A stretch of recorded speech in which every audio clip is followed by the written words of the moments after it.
at his press conference that you've been such a great leader, but that you've been so good that now, like Bryant and Farrell and some of the other guys have become leaders and are inspiring you too. Is that kind of true? That's very accurate to say. You know, just that's kind of like the first. That's just kind of like the bond that me and those guys have too. You know, we've always challenged each other. You know, we've always, you know, just on and off the field, always pushed each other to be our best. And, you know, they do that every day here on the field and in practice and just, you know, when it comes to football. You know, just I know that it's my job to be a leader and, you know, to be the best leader I can be. But then just seeing the things that those guys do and just the different way they approach different things and their leadership styles, you know, it's definitely encouraging to me. And, you know, I definitely try to take stuff from them as well. You know, so definitely they do a good job of leading as well, and just definitely keep encouraging me to be a better leader. Coach also mentioned when you came in here, you were 300 pounds, not particularly chiseled, and now he said you're ripped. Describe that transformation process and just the work he had to do. Oh, well, yeah. First of all, shout out to Joey Basson and Coach Smo. You know, they definitely got me right a little bit. I came in 300 pounds, a little doughy, a little chubby.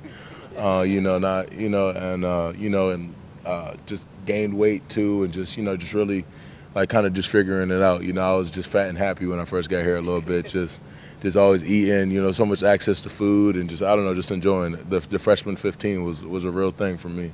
But then just now, I just realized, you know, I just got to be more serious about it, just take care of my body, and that's what's going to make me last, just eating habits and just things like that, and just being more serious about it, really. And also another shout out to just Paul and Donna. They've done a good job with the whole nutrition and everything as well.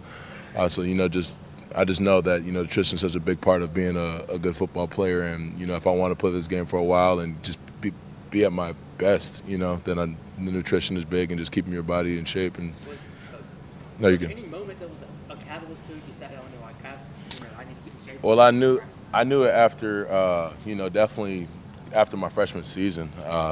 You know, after the you know, the Orange Bowl and then the national championship, I was way heavier than I wanted to be, and that's when I was like, oh man, this can't, you know, I can't allow myself to do this. And then ever since that point on, you know, I just kind of been more serious about that, like my food choices, and, you know, just really working harder and doing little extra things here and there, just to keep my body in the best shape possible at all times. Not to say I'm always perfect, but, you know, I have little times here and there, but definitely just took it more serious and just focused on it more. Would ripped be the word you'd use to describe yourself? Yeah, ripped is good. Sexy is another. You know, but that's more of an art though. Being sexy is an art. But you know, just I don't know. Just you know, ripped is good. You know, I'll take it. Yeah. No. Yeah, I'm paraphrasing. Does that change you and Dexter when you hang out? You don't eat as much, or do you just eat different things? I just eat different, and, you know, like we'll treat ourselves occasionally, but just you know, just definitely just being more conscious, and, you know, just being more aware of what we're putting into our bodies, and, you know, because there's always chances to eat, you know, and things like that. So just, you know, knowing when you can and can't do things, and, you know, how much you can and can't have. So. Christian, Clemson and Florida State's a game that's carried a lot of weight over the last several years on a national stage.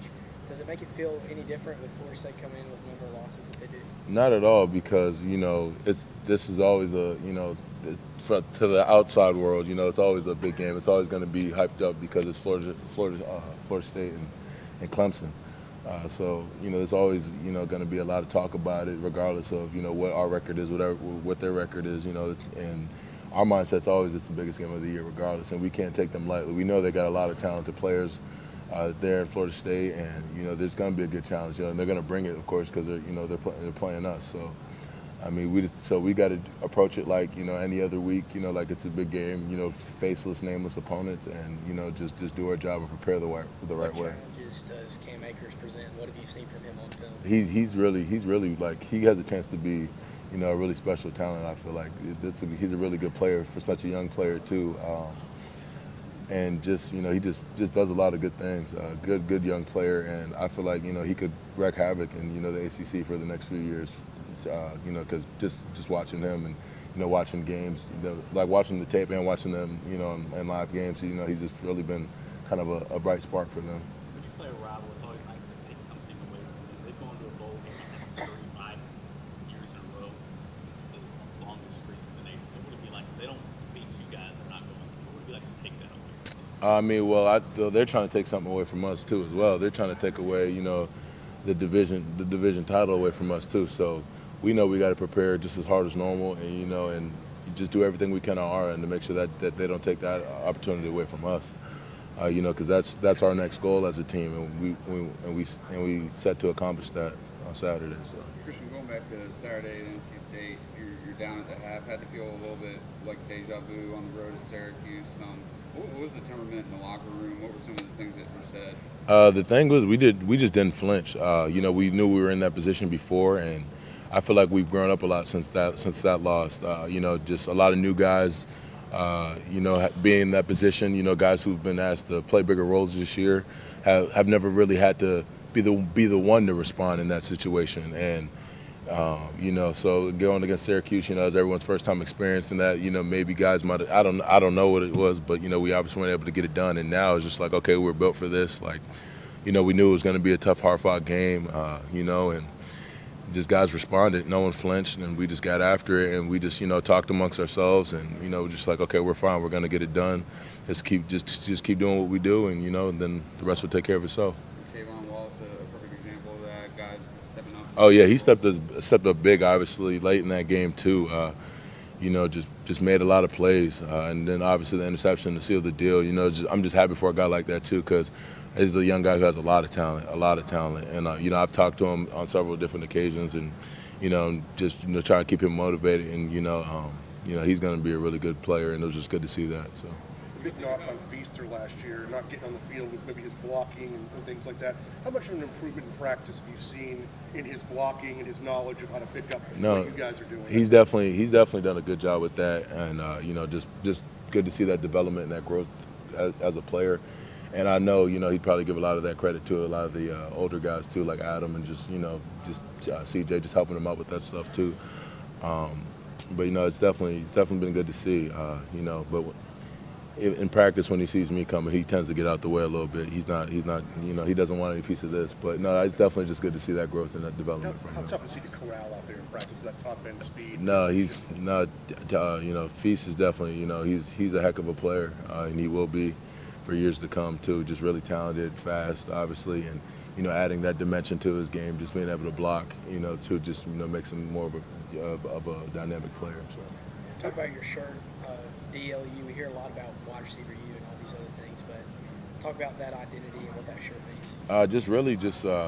means. To me personally, it means just taking pride in who we are as a defensive line, and it just makes me think about all the other guys who came before me. The Grady's, the Vic Beasleys, all those guys. And just taking a certain sense of pride in it, just that they've laid the foundation for us, and we're just building on it, and just to even. It's just something we have, just something we think about too, and just kind of hold it like another incentive to hold ourselves to a higher standard. Coach, when you mentioned Miles Pickney growing up a lot on Saturday, as far as getting a new role and everything else, what did you see from him, maturation-wise? No, it was definitely good to see Niles get out there and play in that kind of environment as well. And I felt like he did pretty solid for the plays he got and everything. And just learning as he's going, getting more snaps, playing a little bit more, experiencing different things, hostile environment on the road. You're forced to grow up in those situations, and it's good he got that exposure, because everybody had to go through it. I had to go through it. Dex had to go through it. Clee also, everybody has to go through it. So, it's good when, you're put in a situation like that. This late into the season, how physically fresh do you guys feel compared to this time of year? Well, it was a little different for me personally, because I was outside. Everything you're taking a little bit more of a pounding on the inside, just the name of the game and the way the position's played. But I still feel pretty good personally. I try to take care of my body and do more so that I can continue to bench, feel loose, feel good, feel flexible, things like that. But I feel like from a team standpoint, we're feeling pretty good, feeling pretty fresh. We had a bye week a couple weeks ago, so that was another time for guys to just kind of, it came at a good time too, so that was good for guys to, just get rejuvenated a little bit, like halfway through the season. So I think we're all in a pretty good position physically.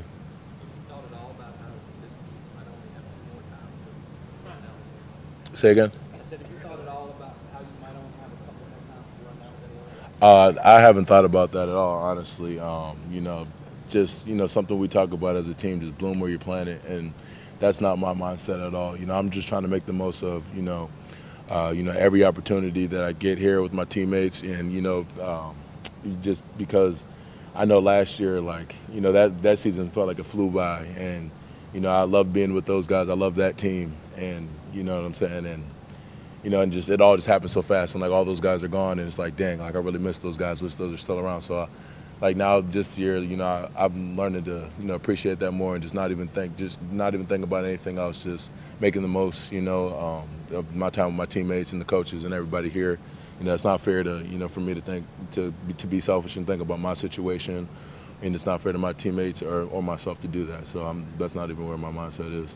Is it crazy to think that you only have 2 home games left in your 3rd year here? Yeah, no, it really is. It just shows how, you know, fast everything's going by. It just, you know, just everything happens so quick. You know, it just really feels like I was just getting here. It's already almost the end of the regular season, you know, my 3rd year. So it just all just really happens fast. So you really got to, you know, make the most of it while you can. Being an older guy and you know, look to his leadership on the team, are you having as much fun as you've always had, or is there been a more serious side to you that's taken away some of the pure joy of just playing the game? I feel like I've been having more fun this year, and just like, you know, just because I've always tried to carry myself as a leader and, you know, held myself to a high standard.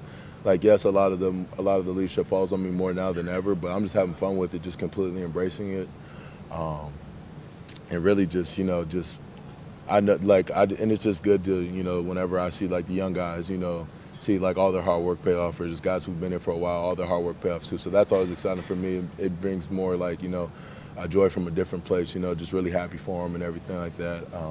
And just on any time I get a chance to go out on that field and do what it is I love to do, I'm always gonna have fun with it regardless. You're always gonna see me dance. You're always gonna see me run to the end zone, get those things like that, you know, that just come with playing the game, and, you know, just that bring you, you know, ultimate excitement and joy. So.